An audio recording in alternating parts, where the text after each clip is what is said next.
Isto. Bueno, pois moitas grazas. Seguimos, vamos a ter tempo para un café, pero despois desta visión da ciencia dende a historia, ahora vamos a ver a historia dende a ciencia e tamén dende a experiencia. Para mí é unha honra presentar ao meu compañero de universidade, José Edelstein. Moitos sabedes que ele é un comprometido coa divulgación.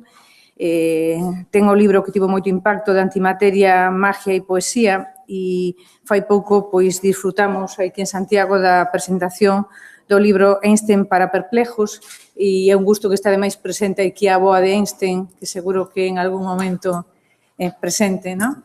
Grazas, Goldi e Efervescencia, por estar tamén hoxe aquí. E, bueno, a presencia de José é unha presencia, ademais, persoal e con trayectoria familiar e co compromiso da divulgación que vos falaba na introducción. Entonces, bueno, eu vou a minimizar as miñas palabras para que os protagonistas sexan as persoas que falen, para que teñamos despois o tempo dun pequeno café antes de seguir. Así que, José, cando queiras, che deixo para ir a tomar apuntes. Muchas gracias, Elena. Y, bueno, gracias por la invitación para hablar no estoy acostumbrado a hablar en jornadas como esta. O sea, soy un físico, estoy más acostumbrado a reuniones técnicas o reuniones en las cuales hablo de física para gente que no es física, pero bueno, espero satisfacer las expectativas de Elena, de Francisco Díaz Fierro, que también agradezco, y de Ramón Villares. Bueno, yo quería comentar algunas reflexiones sobre el tema de refugiados y la ciencia. Voy a hablar en castellano porque mi gallego es muy bochornoso, me da vergüenza. No, por supuesto. Cuando pensamos en el tema de los llamados refugiados, a veces no somos conscientes de la amplitud del término. Con facilidad caemos en la tentación de pensar que los refugiados son otros. La otredad, de hecho, es la cara enferma de la diversidad. Pueden parecer sinónimos a veces, la otredad y la diversidad, pensar que hay otros porque somos diversos, no todos son como yo. Pero la otredad va un paso más allá de la diversidad. No ve en el otro a alguien diferente, pero en definitiva como uno, lo ve como un cuerpo extraño. Alguien cuyas intenciones son una incógnita, alguien que exacerba los miedos, la suspicacia. La diversidad, en cambio, se parece más a una invitación a conocernos, a enriquecernos con la diferencia. Llevamos con nosotros la cultura, un equipaje inmaterial, aunque pueda tener un enorme peso calado. Estoy hablando del Consejo de la Cultura Galega, así que lo digo en el lugar más apropiado para ello. Y por supuesto, estábamos hablando antes de venir aquí bueno, justamente con Francisco Díaz Fierro, y es cierto que la cultura se alimenta de la geografía en la cual vive un pueblo, del clima, del contexto físico natural en el que se desarrolla. En el caso de Galicia, ¿qué duda cabe de que la cultura gallega tiene que ver con el mar, con la Costa da Morte, con la vegetación de los bosques verdes y con aquello que facilita la vida cercana al mar, que es también la migración, la facilidad para subirse un barco y ir a buscarse la vida en otros sitios. Yo voy a hablarles específicamente de una cultura, de un pueblo, el mío, que en ese sentido es una excepción, no tiene contexto geográfico. O, por decirlo de otro modo, el contexto geográfico siempre fue imaginario, ¿no? Una promesa vaga de un retorno a Jerusalén. No voy a abordar, por supuesto, hoy las consecuencias que tuvo sobre la cultura judía, la concreción de ese retorno, que es un tema largo, complejo, espinoso, del cual hoy no es el día para hablarlo, pero quiero centrarme en el tema que nos convoca, que sí es en el que es importante esta evocación de una tierra en la cual durante siglos y siglos y siglos nadie pudo ni siquiera visitar. Por lo tanto, su clima, las durezas de su clima o las condiciones a las que normalmente la vivencia en ciertas condiciones geográficas y climáticas condiciona a un pueblo. En el caso del pueblo judío fue un poco extraño, porque el pueblo judío vivió siglos y siglos disperso por el mundo, sobre todo en Europa, practicando su cultura digamos, en ausencia de un referente geográfico. Yo hablaba antes de la otredad. La otredad es el terreno propicio en el que pastan los chivos expiatorios. Nos alimenta del miedo del que es distinto a nosotros, y es quizás la principal preocupación de cara al tema de los refugiados, el tratar al refugiado como un otro, como un extraño, como alguien peligroso para nosotros. La otredad favorece la deshumanización, que es lo que está siempre detrás de ese maltrato al otro. Y quiero leerles brevemente un pasaje del Mercader de Venecia, que es muy singular. Yo, como dijo Elena, doy charlas de antisemitismo en instituciones educativas en Galicia. Por cierto, charlas para las cuales siempre lo digo, tienen prioridad absoluta en mi agenda, o sea que si alguien me quiere invitar, que sepa que le voy a decir que sí. Y en un momento Shylock, en el Mercader de Venecia, dice lo siguiente, que muestra, yo creo que hasta un extremo increíble, esta cuestión de la otredad. Dice, soy judío. ¿No tiene ojos un judío? ¿No tiene manos, órganos, dimensiones, sentidos, afectos, pasiones? ¿No se alimenta con la misma comida? ¿Hiere con las mismas armas? ¿No es sujeto de las mismas enfermedades? ¿Curado por los mismos medios? ¿Calentado y enfriado en los mismos inviernos y veranos, tal como el cristiano? Si nos pincháis, ¿no sangramos? Si nos hacéis cosquillas, ¿no reímos? Si nos envenenáis, ¿no morimos? Parece absurdo este relato, pero muestra hasta qué punto, para Shakespeare, que ahora voy a hacer un comentario adicional sobre esto, la visión del judío como alguien que era visto tanto como un otro y tan deshumanizado que ni siquiera estas reflexiones tan simples, como que el judío también sufre, pasa por las mismas necesidades, absolutamente las mismas de cualquier otra persona, simplemente tiene una cultura diferente, como también el resto de las personas. Parece insólita esta invocación de Shylock. Un comentario interesante sobre esto es que cuando se presentó esta obra en Londres, la gente se solía levantarse en las representaciones y cuando salía Shylock le insultaban, le tiraban cosas, y no era infrecuente que se empezara a gritar fuera los judíos de Inglaterra. El pequeño problema era que los judíos habían sido expulsados de Inglaterra 2 siglos antes. O sea, ninguna de las personas que estaban en el teatro viendo esta obra había visto nunca un judío. Ni ellos, ni sus padres, ni sus abuelos, ni sus tatarabuelos siquiera. Y sin embargo, con esto lo que quiero decir es que a veces en este caso concreto del antisemitismo, pero esto se puede trasladar a otros, llamémosla, no sé cómo llamarlas, fobias, digamos, hacia ciertos grupos culturales, no necesitan ni siquiera que exista el otro. Digamos, la otredad no necesita ni siquiera que exista el otro, basta con que exista el imaginario colectivo, cosa que podemos ver muy a menudo actualmente cuando escuchamos al presidente de Estados Unidos hablar, ¿no? Habla a sus fantasmas mucho más que a entes reales. Bueno, Elena me presentó como un refugiado, descendiente de refugiados, entonces yo me pregunté también, la invitación a participar en la jornada me llevó a preguntarme en qué sentido, si yo soy un refugiado. Quiero mencionar uno de los aspectos de mi vida. Yo viví 10 años en Caracas. Mis padres abandonaron Argentina muy pocos días antes de que empezara la dictadura más sangrienta de la historia de ese país. Y viví en Caracas 10 años, desde los 7 a los 17.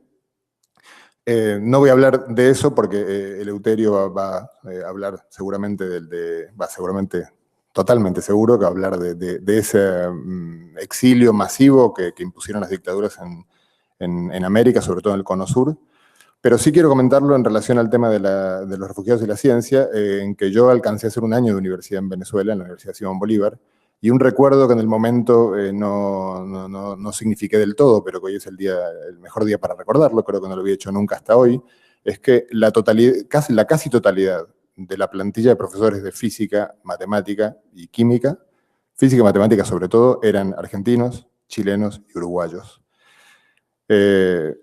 Los rioplatenses y transandinos, para hablar de los chilenos, llevamos la antorcha de la ciencia a países del Caribe, a países que nos acogieron cuando fueron tiempos duros, como antes lo habían hecho los españoles, a los que aludió antes Luis Enrique, cuando los españoles que tuvieron que exiliarse en la guerra civil para salvar su vida, o incluso antes de la guerra civil, o después por las condiciones económicas que vivía España, y que llevaron la ciencia argentina. Y Argentina, en una buena medida, tiene hoy 3 premios Nobel en ciencia, que no es poca cosa para un país periférico. gracias a estos refugiados. En particular, hablando del caso de los judíos, uno de ellos, César Milstein, es judío. O sea, no solo fueron españoles, también muchos italianos, judíos y gente de muchas otras nacionalidades. Pero, como dije, el tema de las dictaduras sudamericanas será seguramente de lo que hablará Eleuterio. Yo quiero... la pregunta que me hice a mí mismo y cuya respuesta ya sabía, es si soy descendiente de refugiados. Entonces, para indagar en ello, decidí dialogar con la memoria de mis abuelos.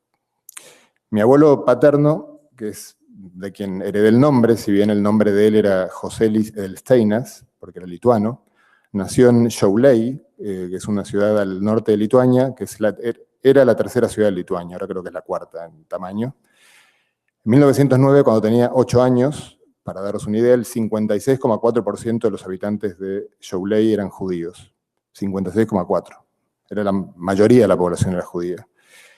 Mi abuelo llegó a la Argentina en el barco Baden, embarcó en Hamburgo y llegó a Buenos Aires el 1 de junio de 1927, con 26 años y soltero.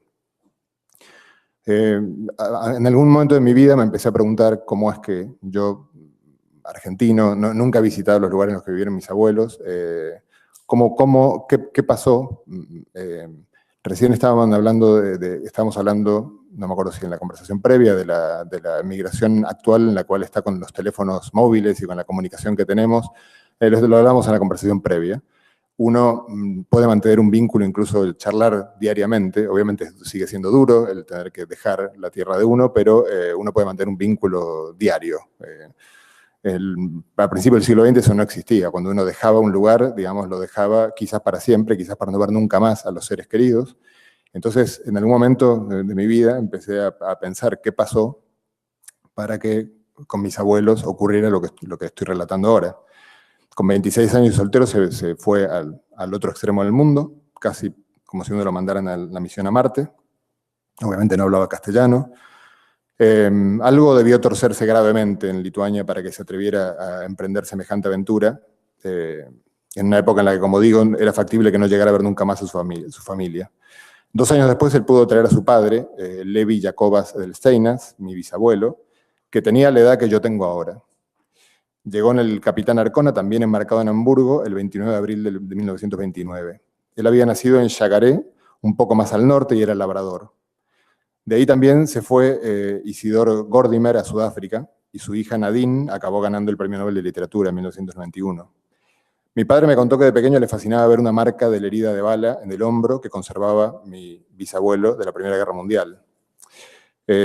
Muchos judíos en la Primera Guerra Mundial, sobre todo en Alemania, hicieron un alarde de nacionalismo exagerado, intentando ser más papistas que el Papa, como se suele decir, para tratar de mostrar que ante la duda que tenía la población local sobre su fidelidad última, que la fidelidad era con la nación en la que vivían.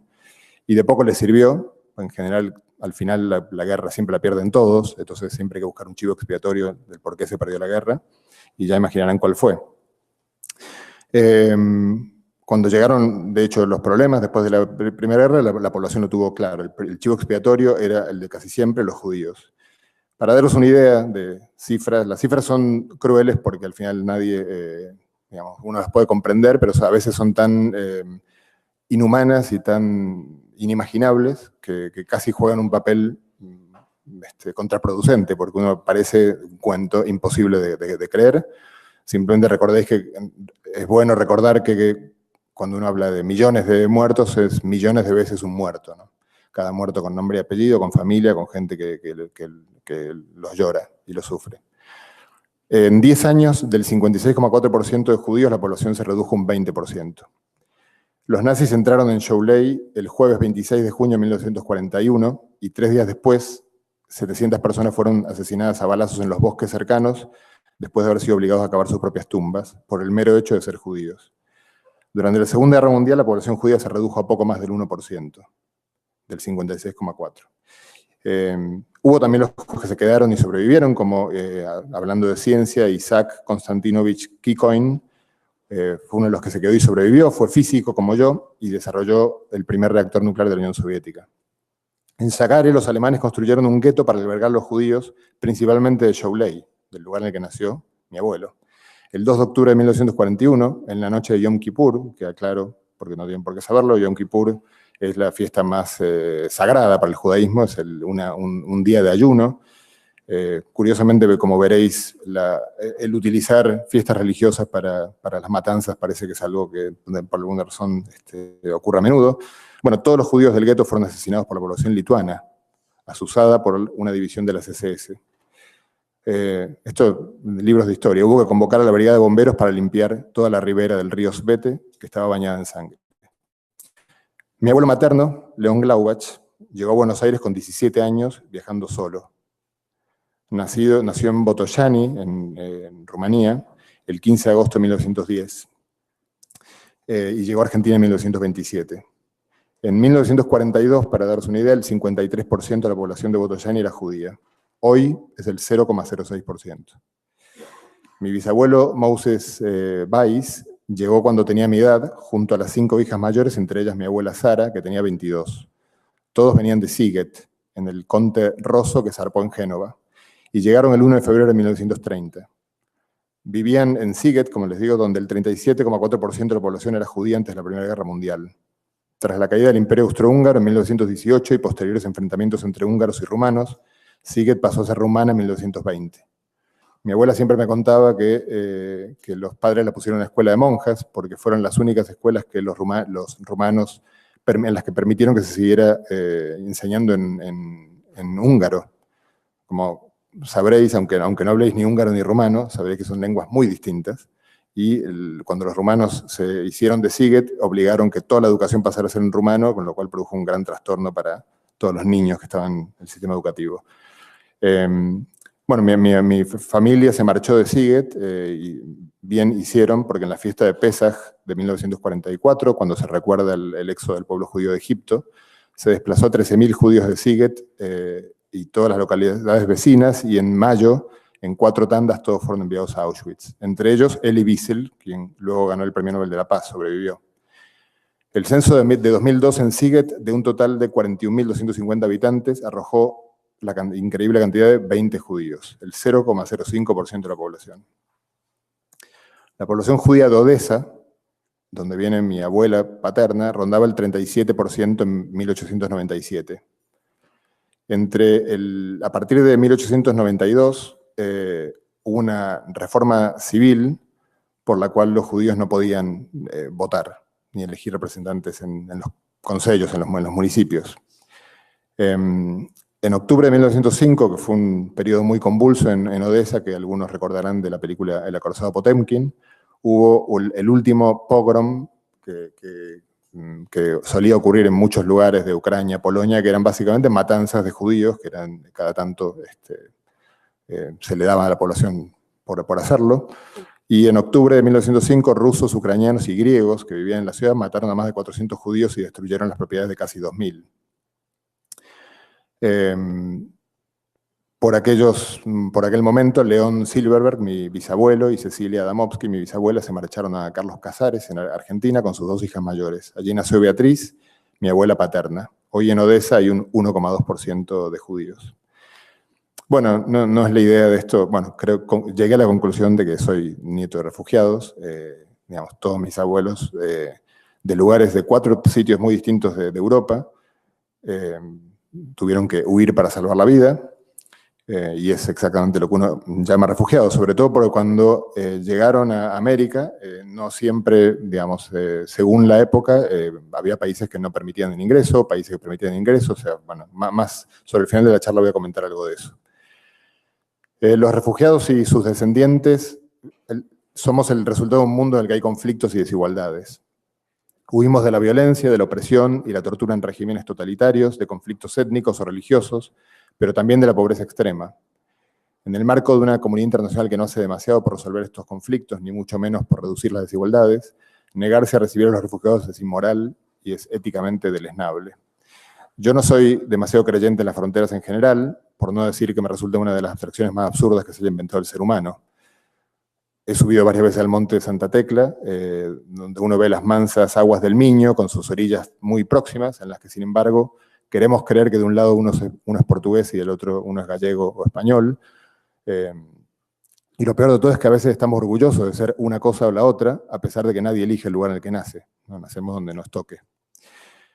El pueblo judío ha pasado siglos peregrinando por una parte de Europa, de Asia e incluso de África. La imposibilidad de poseer tierras ni ejercer altos cargos nos convirtió en médicos, prestamistas e intelectuales. Y el aislamiento nos llevó a cultivar la condición de pueblo del libro. Hace siglos, cuando era muy poco común que la gente supiera leer, cualquier varón de una minúscula aldea judía sabía hacerlo. No solo sabía hacerlo, estaba obligado a hacerlo. Todos los días debía concurrir a leer la Torá y el Talmud, y a discutir una y otra vez sobre las interpretaciones de estos textos. ¿Por qué dice esto y no aquello? Todo esto en el marco de una religión con un Dios abstracto, sin ninguna imagen que lo represente, y recordemos con una patria imaginaria, lejana e imposible.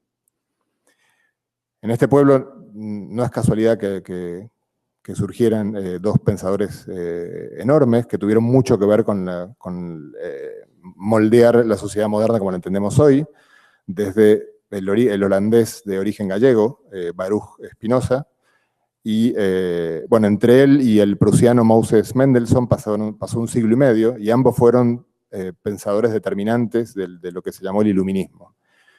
El iluminismo está en la base de la sociedad moderna, está en la base de la concepción de que somos ciudadanos, de que hay derechos, que tenemos derechos humanos, de que hay estados. Paradójicamente, cuando el mapa de Europa empezó a configurar su aspecto actual, y empezaron a formarse los estados, y muchas etnias minoritarias encontraron un espacio físico para tener un estado en el cual desarrollar su cultura. Un ejemplo muy claro de esto es la antigua Yugoslavia o en la antigua Checoslovaquia, muchos lugares en los cuales la división del territorio un poco intentó respetar las particularidades culturales. Uno de los pueblos más relativamente numerosos de Europa, pero disperso, el pueblo judío, permaneció sin Estado, y lo que es peor, y esto es poco conocido, sin la condición de ciudadanos. Cuando se habla de los derechos del hombre, que se empezaron a implementar en toda Europa después de la Revolución Francesa, hay que recordar que hoy en día es casi inimaginable que no cualquier persona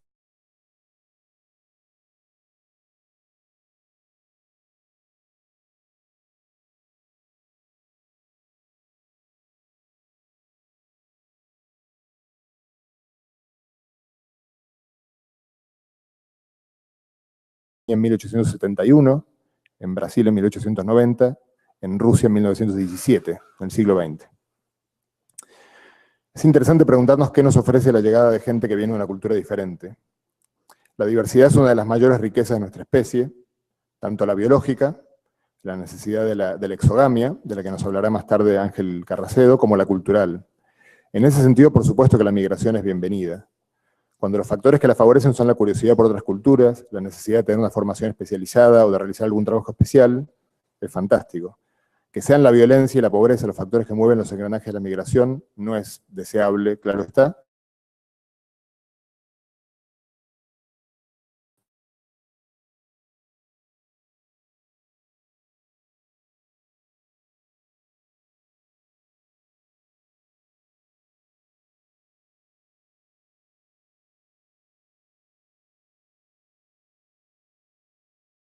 Campo de refugiados o guetos, en mi opinión es un crimen de lesa humanidad, en la que los gobernantes de los países que hacen eso deberían ser juzgados por un tribunal internacional. Normalmente uno, si bien yo, como dije, soy nieto de refugiados, no se me ocurriría, digamos, no sé, regresar a Odessa a reclamar. Todos mis abuelos dejaron alguna propiedad seguramente cuando tuvieron que salir huyendo. Alguno lo habrá vendido, alguno no tendría propiedad, pero seguramente alguno dejó alguna propiedad. Y afortunadamente Argentina le dio a mis abuelos la nacionalidad y la posibilidad de empezar una nueva vida, digamos, que es algo que creo que es un derecho fundamental de cualquier persona que tiene que irse del lugar en el que vive por la fuerza. Bueno, déjeme centrarme en la última parte de la charla brevemente, un poco más en el tema digamos que yo creo que Elena tenía en la cabeza cuando me invitó a hablar. Justamente cuando la conocí a ella, no sé si fue exactamente cuando la conocí, ahí está entrando Elena, de vuelta, pero por lo menos es la vez que tengo el recuerdo de haberla conocido, quizás la había conocido antes, fue cuando visité visitó Santiago de Compostela el matemático Peter Lux. Y bueno, Peter Lux es un personaje fabuloso y un buen representante también de lo que estoy contando. Peter Lux es un matemático judío que cuando era de niño, su familia tuvo que emigrar de Hungría a Estados Unidos. Y nos estuvo contando en aquella ocasión, me acuerdo perfectamente que me recomendó la lectura de un libro que se llama Budapest 1900, de John Lukács, otro judío emigrante. John Lukács es todavía un caso de estos sangrantes. La madre era judía, pero él se crió como católico, pero cuando llegó el nazismo a Hungría, no reparaban mucho en si uno incluso se sentía o practicaba la cultura judía, daba igual. O sea, era una cuestión era un mal heredado por la sangre que había que erradicar. Bueno, Lukács escribió este libro, Budapest 1900, en el que cuenta una historia que yo creo que debería estar presente, digamos, en la educación básica de todos los países modernos, que, bueno, narra básicamente lo que era Budapest y también Viena en esos años, que era el centro del mundo, el centro cultural del mundo. O sea, si uno piensa en prácticamente la totalidad de los intelectuales científicos que hicieron grandes aportes, vivían en ese entorno, en 1900.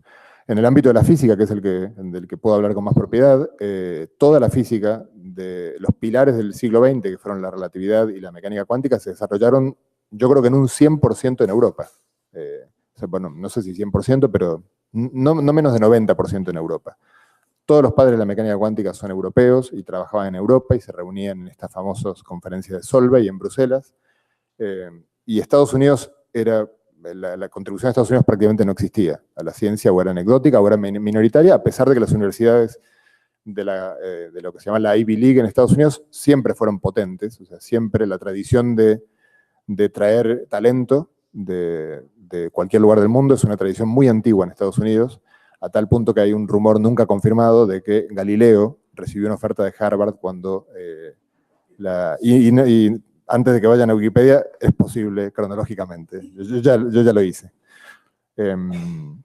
Bueno, en este libro, entonces, Lukács muestra el esplendor de Budapest a principios del siglo XX. Y, claro, así como mis abuelos, cuya historia relaté brevemente, centenares de miles de judíos tuvieron que escapar a esa muerte segura y se fueron a muchos lugares, muchos de ellos a América. Muchos se fueron también a Israel, y a otros países, pero principalmente quizás América. Por América incluyo el continente, no estoy diciendo, pero bueno, a Estados Unidos muchísimos, otros a Argentina, a Chile, a muchos países, a todos los países de América. Claro, digamos, si bien en casi todos lados el recibimiento no fue nunca caluroso, digamos, como mucho fue, bueno, resolver la situación humanitaria en países. En América, claro, se da una particularidad muy distinta a Europa, que es que los países son todos nuevos, relativamente nuevos, y tienen mucho territorio y no mucha población comparativamente.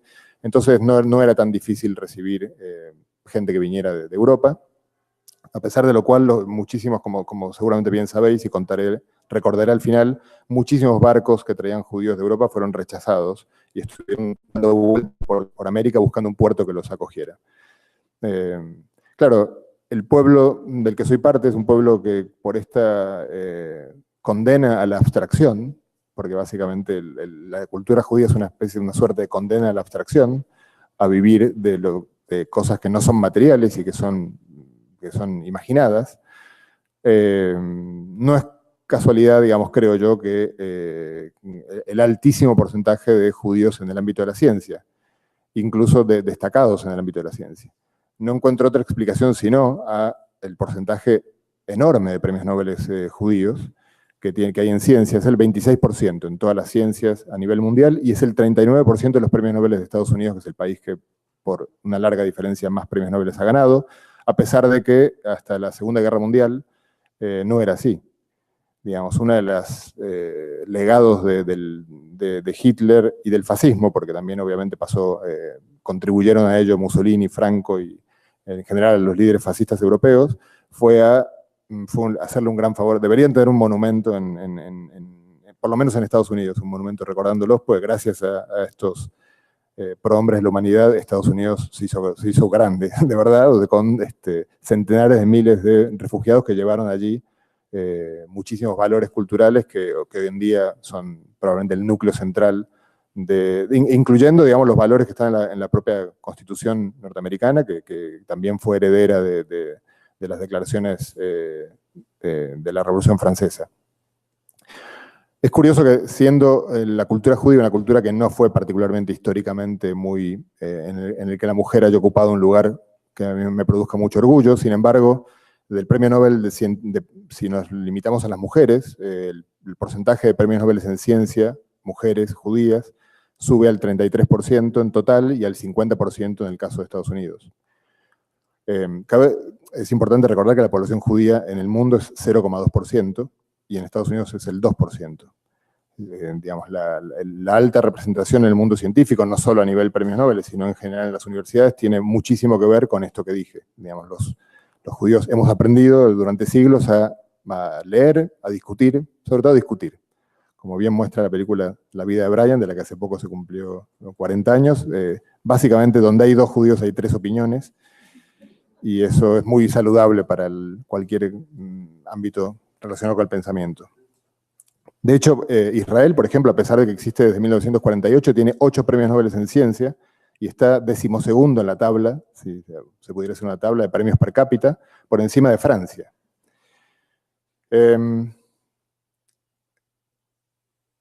Bueno, digamos, hoy no estoy abordando específicamente el tema del antisemitismo, pero dejadme, os voy a dejar con una frase de Daniel Barenboim, que una de las pocas personas que tiene que tiene la nacionalidad israelí y palestina en simultáneo, y que yo creo que es un ejemplo en muchísimos aspectos. Dice que el antisemitismo no tiene un origen histórico, ni político, ni ciertamente filosófico, es simplemente una enfermedad mental. Bueno, ver a los refugiados desde la perspectiva de la otredad tiene un problema de principios, que quiero subrayar, y con esto voy a terminar. Para el otro somos nosotros. Hay formas de inteligencia que lamentablemente no están suficientemente ponderadas, la emocional, por ejemplo, aquella que constituye los cimientos de la empatía. El último barco salido de Europa con judíos refugiados en 1939 no encontraba quien lo recibiera. Centenares de personas, ancianos, jóvenes y niños, huyendo de la muerte, no encontraban un puerto que los recibiera. Todos decían que no, cuando dijo que sí Bolivia. Algunos de estos refugiados encontraron asilo en Oruro, el lugar de nacimiento de mi padre. Entre ellos Gunther Drexler, compañero de colegio de mi tía. Su hijo Jorge, músico y cantautor, dejó unos versos inmejorables que nos recuerdan que mañana, quizás, tal vez como ayer, los otros seremos nosotros. Y los barcos van y vienen, y quienes hoy todo tienen, mañana por todo imploran. Y la noria no demora en invertir los destinos, en refrescar la memoria y los caminos de ida en caminos de regreso. Se transforman porque eso, una puerta giratoria, no más que eso, es la historia. Gracias.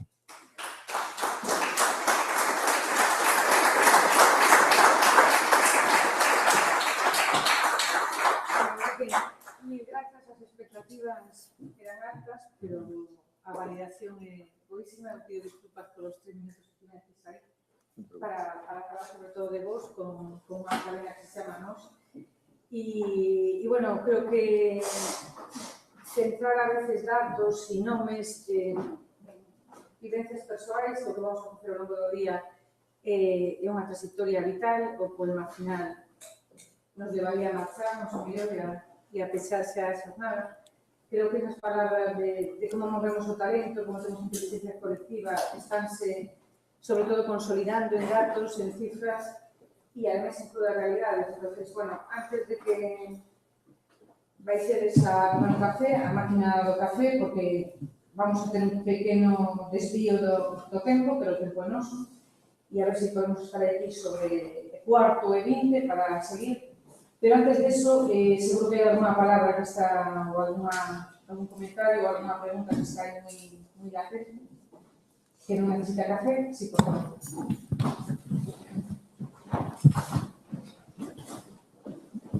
Vamos a ver, 2 cuestiones puntuales, José Edelstein. ¿Qué percepción tienes tú de la acogida que se practicaba a los emigrantes judíos por parte de las colectividades ya judías implantadas en esos países de recepción. Es decir, cómo eran acogidos. Si la colectividad judía ya existente, de alguna manera les protegía, etcétera, etcétera. ¿Cómo funcionaba eso?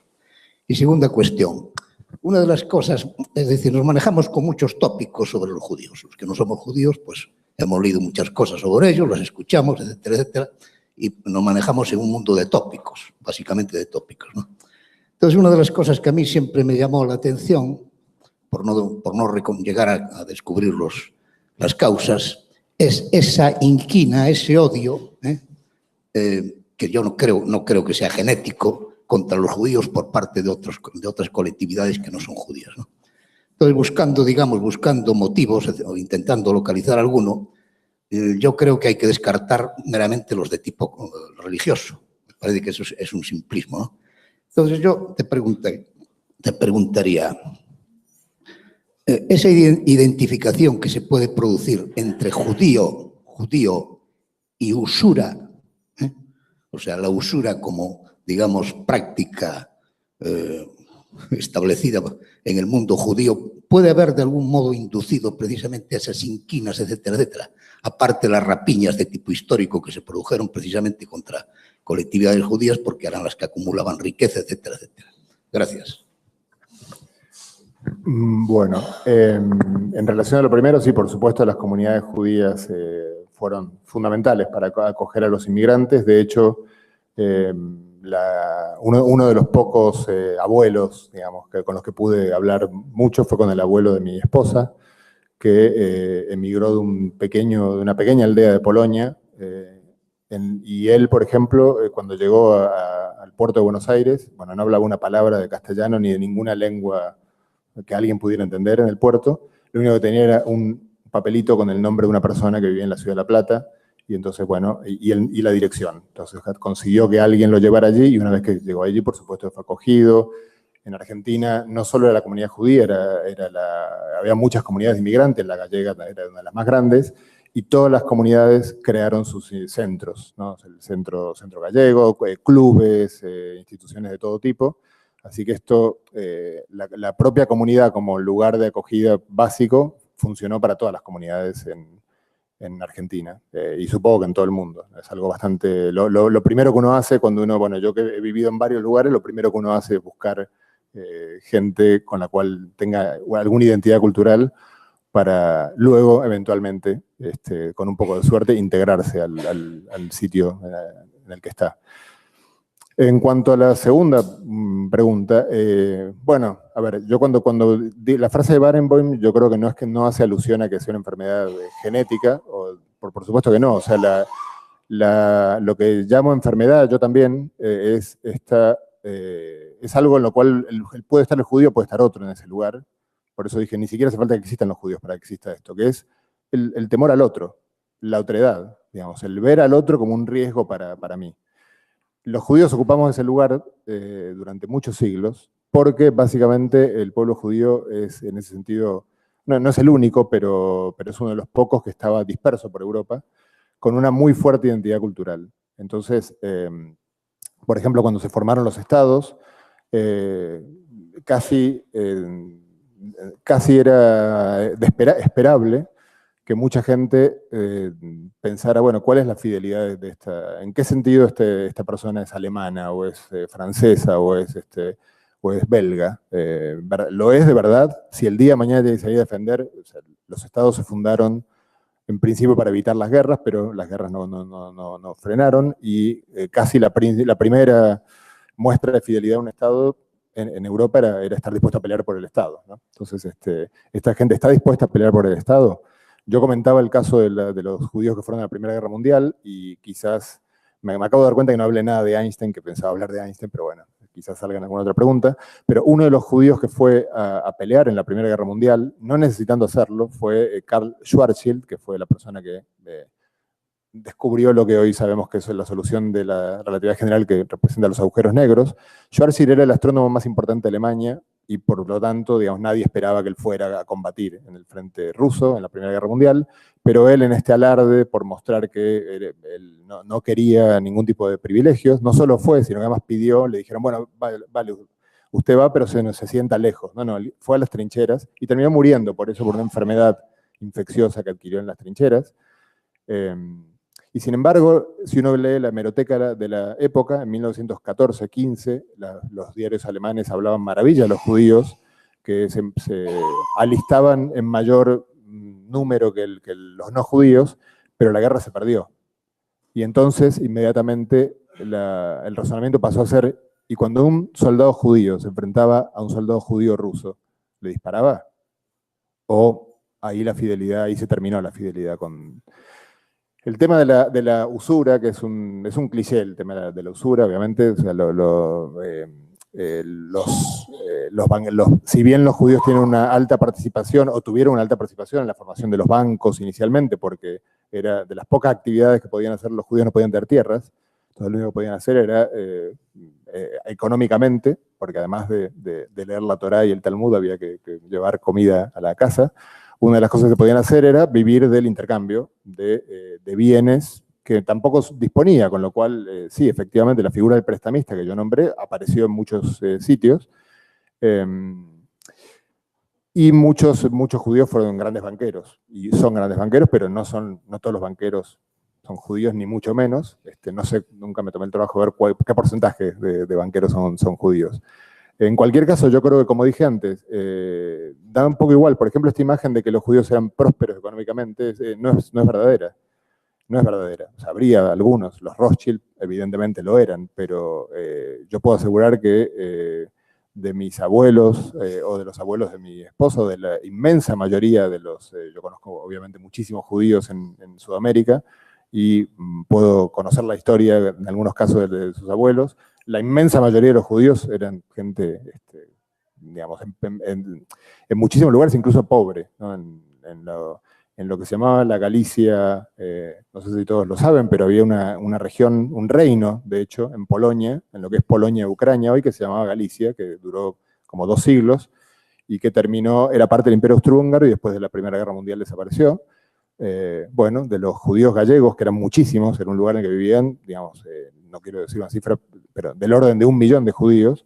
Bueno, uno de ellos, el abuelo de mi esposa, eran gente muy pobre, vivían en aldeas muy pequeñas y ni siquiera podían comerciar demasiado porque no hablaban polaco. Eran guetos en los cuales se hablaba en yiddish, y básicamente la única relación con los polacos era, bueno, sí, el comercio, pero luego el estar aterrorizados porque en cualquier momento entraban los polacos a hacer vandalismo en estas aldeas. No hay otra explicación para que un niño de 15 años sea subido a una carreta por su madre en una aldea de Polonia con un papelito que dice un nombre y una dirección en la ciudad de La Plata, casi en otro planeta. ¿Alguna outra cuestión? Ou xa o café perentorio para todos? Bueno, pois vémonos aquí sentadiños e con Gabriel e con Encarna ás 12:20, por favor. Moitas grazas.